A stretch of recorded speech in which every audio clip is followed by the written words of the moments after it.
What's going on, folks? I'm going to show you how you could test your thermal fuse for some reason if you think it's bad inside of your dryer. This right here is your thermal fuse pretty much that is inside your dryer. A lot of time when these go bad, what'll happen is either your dryer won't work at all or either your dryer won't get any heat inside of it. So it's simple to test these things using a multimeter. You don't want to use the continuity on these to try to test your thermal fuse. You need to actually use your ohm setting to test it. And when you test it, they should read around 11.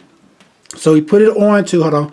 You see we got our multimeter set right here to our ohm setting right here. And we got it on 20K because normally it's going to be around like 11. But okay, so once we do that, now we're just going to take our probes and touch the ends of them. And you see how it went up like that? What's telling us that is this thermal fuse is good pretty much. Okay, now we're using the continuity test to see if this is working. And you see we got it on continuity on our multimeter and we're touching the two ends on it. We're not getting no readout. So if we was to test it this way, we would think that this was bad. When technically it's not bad, it's because we're using the wrong setting. But when we go over to our ohms, when we test it, as you can see now, it's giving a readout telling us that this is actually working right.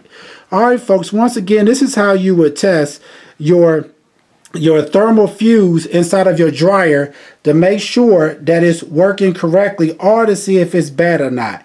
You want to test it using your ohm setting. Some of them you may be able to use continuity, but on these type like this, you want to use your ohms. All right, folks, please check out our helpful videos. Please like, subscribe, and share. Thanks.